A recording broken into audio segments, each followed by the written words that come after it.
Hi, welcome to the Prosperity Playbook podcast. I'm your host, Bryce Ferguson, Business Development Associate for Ferguson Alliance. Today, we're going to be talking about succession planning. For our subject matter experts, I have three members of Ferguson Alliance with us to shed their experience. Rob Ferguson, founder and president, Brandi Marek, senior business advisor, and Jan Southern, business advisor. When most family business owners think about succession planning, they picture a single moment in the future. A founder steps down and someone else steps in. But real succession planning isn't about a moment. It's about a series of decisions made over time about roles, expectations, and what the future of the business is actually meant to look like. In today's episode, we're going to get very specific. We'll talk about what a succession plan really is, what goes into it, and why you need to start early.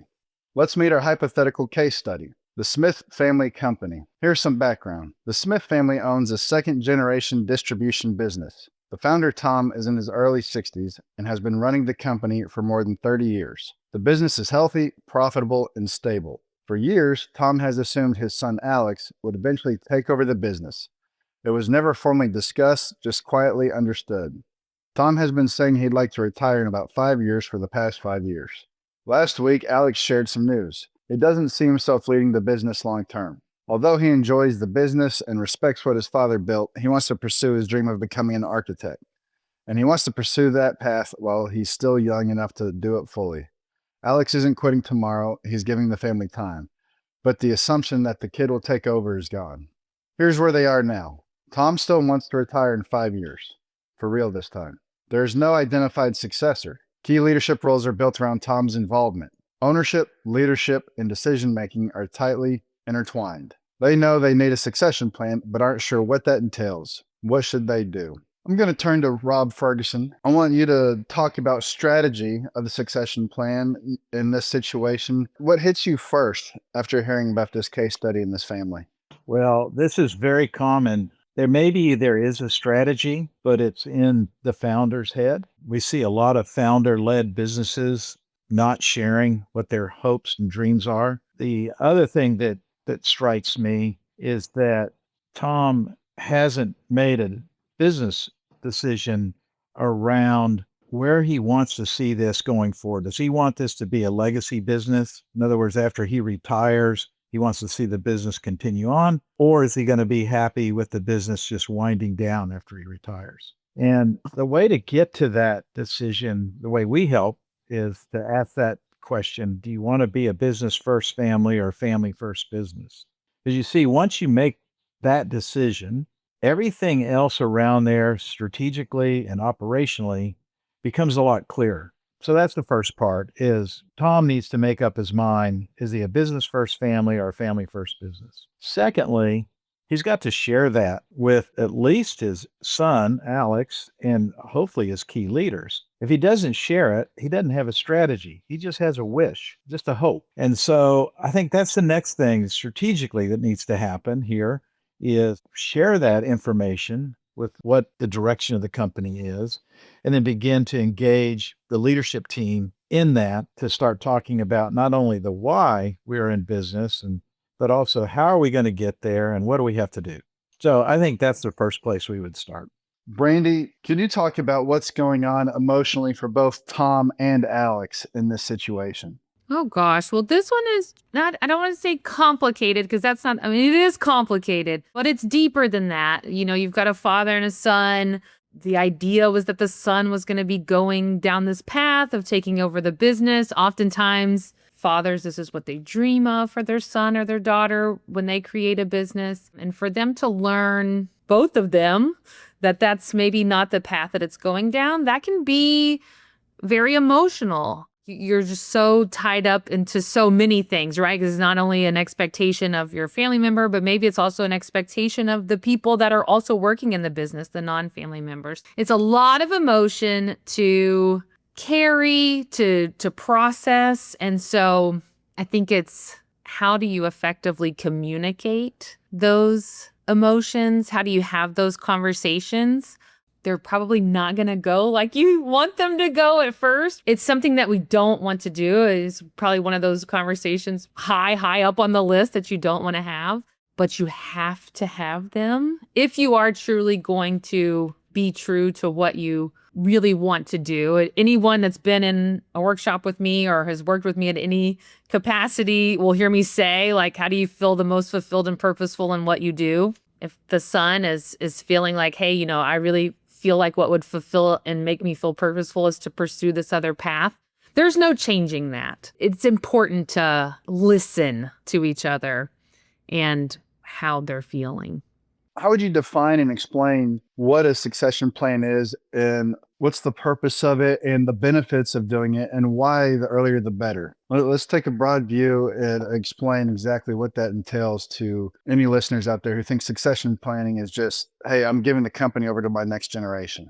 We had a call earlier this week, very similar to this. It was husband and wife. They are second generation, third generation. They have 5 sons. Their mind is succession planning is they're giving up, whether they're giving up their life, whether they're giving up their control, whether they're giving up their wealth. I'm not sure, but a lot of misconceptions are out there with owners of businesses what succession planning is. And it gets confusing based upon who they're talking to about succession planning. If they're talking to their wealth advisor, it's usually around their wealth and estate plan. If they're talking to their attorney or CPA, it's going to be more around the governance, decision-making, and shareholder agreements. What we try to do is we try to separate the conversations around leadership succession, distinctively different from ownership succession, which is then again distinctively different from wealth succession. And we find that once we separate those conversations, have them independently, the owners get a little more settled in and they become more open to considering different paths and ideas. Once we complete those 3 discussions, we certainly have to bring them back together. And we do wind those together to make sure they're synergistic and that they're going to work. Succession planning is confusing. I think it's so far in the future that it's not a priority. Maybe managing customer revenues are a priority or managing cash flows are a priority, but thinking about succession planning 10 or 15 years down, that's not a priority. And then lastly, they don't understand that succession planning is a process. It's not an event. It's not a one and done deal. This is something that you start and you never finish, quite honestly, particularly if you're going to be one of these businesses that will continue on from one generation to the next. The succession planning process will continue from generation to generation. So it's an ongoing conversation with a list of decisions that have to get made depending upon where the business is and where the family is in their cycle. How would the family get ready and prepare for a succession plan and developing actual steps? We lay it out into 3 different phases. And the first phase is to have you understand, as well as for us, since we can help you, to understand the layout of the business, to make sure everyone's in alignment so that you all understand whose roles are what and how you're going to align yourselves together. That's the first step. If you're not in alignment, it's very difficult to move forward through the other steps of the program. The way that we work with you at Ferguson Alliance is we do it in a workshop environment. If we were to walk in and say, oh, here's your succession plan, it doesn't work. It needs to be yours. You need to own it. You need to build it. It needs to be something that you've put together. And it takes about 3 to 4 months, sometimes longer, depending upon your company, your workload, things of that sort. We start out with that alignment to make sure that everybody's on the same page and that you're ready for the transition when it does occur. That's our first workshop. The second workshop is to make sure that everybody understands what the dynamics are going to be of the change and get your team ready with that change and to make sure that they're prepared for a successful transition. That's really the work that's done for phase 1. Phase 2 is to go in and say, let's define who we want to be. What's our future? How do we want to create a vision for the business? Make sure that our leadership and ownership is on the same page for the succession. we want to identify during that phase who are the potential successors. In this particular instance, where the thought was that Alex would be the successor, if you don't have a bench and you only had picked Alex and now Alex is saying, yeah, I don't want to do it, it's kind of like you need to have another plan. In addition to that, you want to know how you're going to distribute. Let's say that you're Tom and you are leaving a company. Are you going to have someone buy you out? Are you just going to have it be like a family first business and you're just going to pass on the leadership? So you need to make those plans. You need to know how that's going to work before you move further into your succession plan. Then you need to move into governance. You need to know who's going to help you along the way, such as a family council, advisory boards. Do you have a board in place? Do you have all of the tools that you need in order to have the accountability that you're going to have? And when you're looking at these cross-generational functions, to know who's going to make what decisions, how that's going to work for the company. And so as you're making these transitions, you need to have those things in place so that you're not shooting from the hip, if you will. That family governance is a very important part of what you're going to do as far as your succession plan.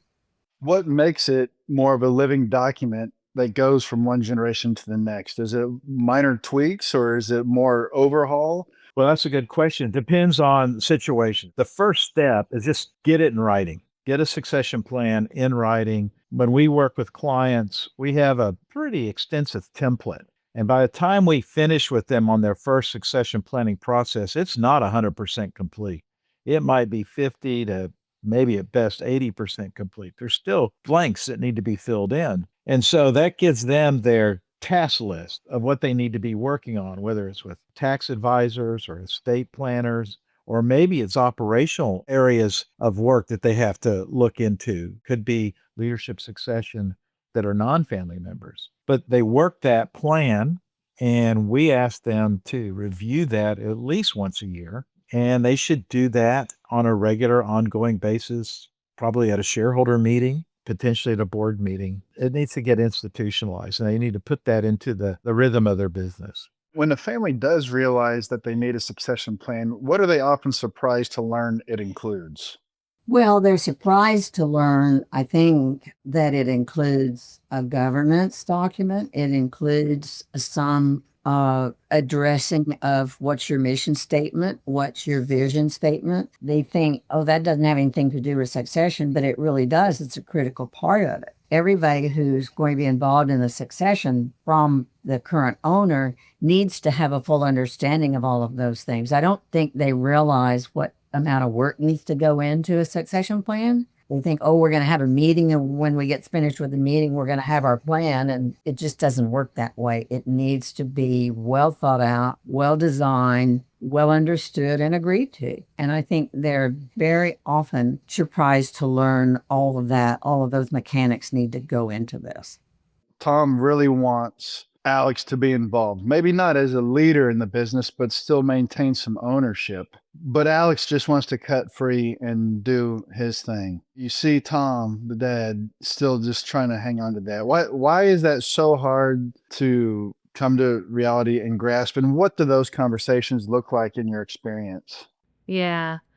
Well, it's hard because, again, it's emotional.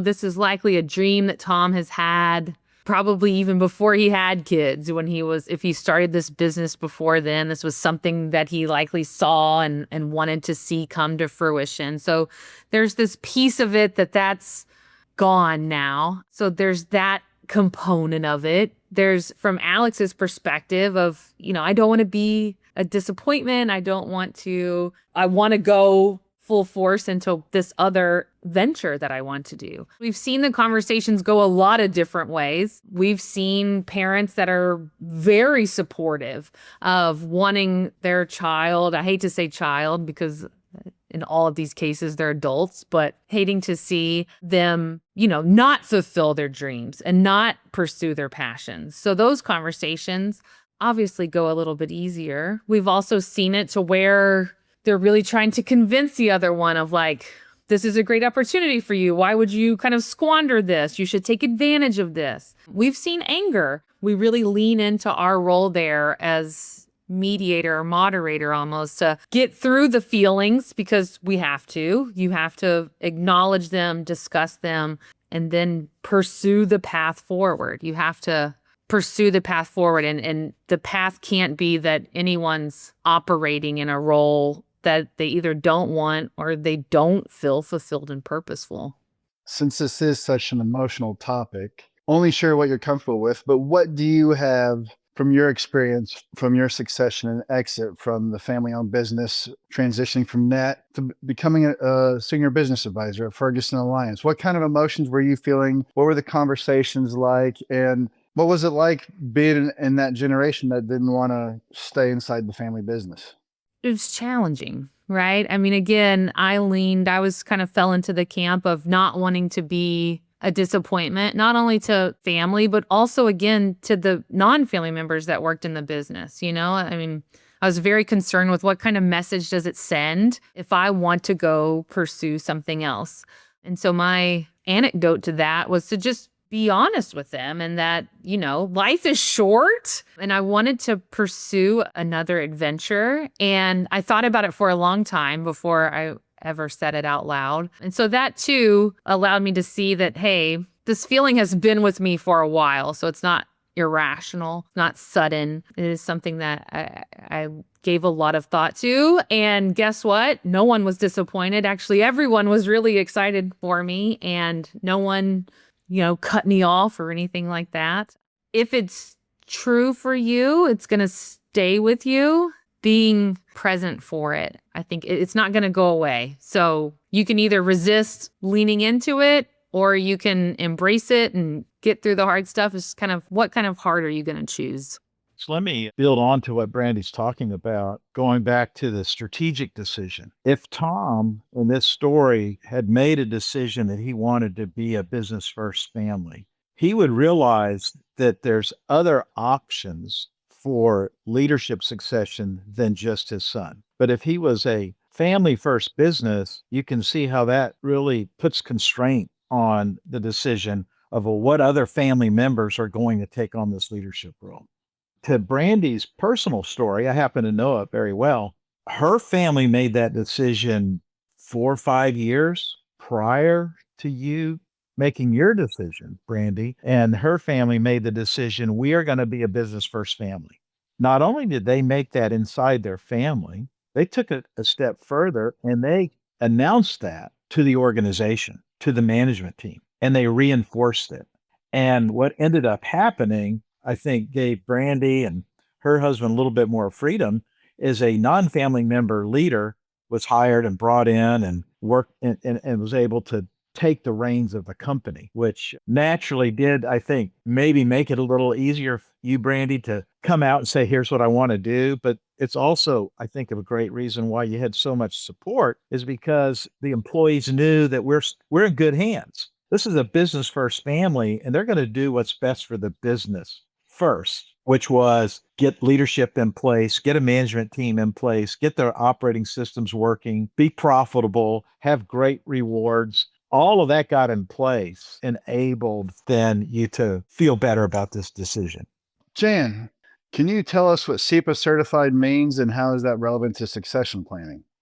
Now, SEPA stands for Certified Exit Planning Advisor. At Ferguson Alliance, our goal is to have you be in a place where you're not exiting. When you're preparing for a succession plan, you also want to be preparing in the event that it's necessary for your company to have an exit plan, so that if you find that you cannot have a succession plan that's workable, or you're in a situation that needs to have you exit the company, you'll also be prepared for that. So although the title is an exit planning advisor, our true goal is to keep you where you will succeed into future generations in the company. But that's really the function of a SEPA, is to help you prepare on both sides.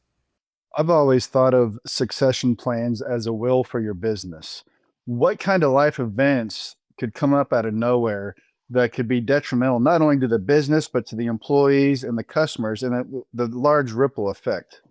Well, life events such as death, divorce, disability, those are the big ones that tend to sneak up on us. But other events can be with the business, market issues, could be regulatory issues, all sorts of things that happen either in family or in business are out there. And it causes a significant change. And if you're not prepared to deal with that change, it can devastate a business and a family as well. I mean, you think about it, a divorce is a very emotional issue, even if a business isn't involved. But now you involve the business in the middle of a divorce, that trickles down into the employees. And it becomes very challenging, not only on morale, on ownership decision making, maybe even cash reserves. If you don't have a plan of how we're going to deal with that, it can take a business off track. So, as we all know, it's not an event, it's a process. And that process should start a minimum of 5 years before you think you're ready to make the transition, as long as it's possible. Sometimes you don't have that luxury, but those are the types of events that you need to be prepared for in the event that it happens. Well, Brandi, going through it yourself, any tips or advice for maybe anybody feeling stuck or scared or maybe not sure what way to go or what to lean into? Any advice for them? The more of these conversations you can have with your emotional level low, rather than if it gets really high and you try to start having these conversations, oftentimes that emotion can really influence the conversation in ways that maybe you would not like it to. So the more you can start to explore this when tension is non-existent or something like that, that's great. If you are not finding yourself in that place, if you've already passed that place, then I would say you got to go for it. Again, if it's true for you and it's something that you've been feeling, that feeling is not going to go away. So it's going to have a conversation. You're going to have to explore that, make some decisions, figure it out. For the whole group, what is your number one tip or takeaway, final thought, succession planning as we wrap up today's episode? Encouragement for everyone is to really give some thought into what you want for yourself, what you want for your family dynamic. How can you feel fulfilled and purposeful in what you do? What does that look like? Because you're not doing anyone any favors if you are not in it 110%. So thinking about that, what that means for your succession plan, who in the organization has that passion, and where do you want it to go? What do you want it to look like? It's going to happen. You're not going to live forever. Get to making that plan. I think that I can't reiterate enough, it's never too soon to start. That's my tip of the day, that it's never too soon to start on a succession plan. Eat the frog first. The frog being the daunting task of succession. Because to Brandi's point, you're going to not be in the business forever. There is going to be a point in time where the business is going to have a transition in either leadership or ownership or both. And so it's a daunting task. Hire an advisor. Hire an advisor that's experienced at doing this to help simplify it, to make the process easier for you. Our process is pretty simple. It's just 3 phases. The first one is we sit down and we get to know you, you get to know us, and we get everybody aligned onto where we're going. The second phase is planning. We build a plan around where we are going, how we're going to get there, why are we going there. And then the third phase is implementation, getting it done with governance documents, other mechanisms to activate the succession plan. It's a simple 3-phase process. Doesn't take that long, 3 to 4 months. We involve all shareholders. That's critically important, whether you're a minority shareholder or a majority shareholder. All the shareholders have to be involved. And ultimately, family members and executive leadership teams will be involved in a phase process. Start early, start now. Go ahead, eat the frog first. So I've learned if you don't have a succession plan, you need to get one. You never know about all the D's in life. I've heard death, divorce, disability, drugs, disinterest. The list goes on and on. Everybody has that nephew or uncle. You know, all the major D's that you never know how could impact not only your business, your family, your employees, community. It really is a big deal because family businesses are so impactful for the community and everything around you. You don't want dysfunction, another D, to ruin something so good for so many people involved. So start now. If you don't have one, it's never too early. It can be too late. So get out in front of it. So if you're listening and thinking this sounds like a good idea, but not quite ready for it yet, that's exactly the right moment to start thinking about it. Not because something is wrong, but because starting early gives you options. You don't need to have it all figured out. Your first plan doesn't have to be your final plan, but you do need to start. Because the future has a way of showing up whether you're ready or not, and the families who handle it best are the ones who began the conversation early while they still had choices. If you want to learn more, feel free to visit our website, our LinkedIn page, contact us. We're always open for phone calls, emails, meetings. We'll dive into further details with you. Always open to have conversations. Thank you for joining us, and we'll see you next time.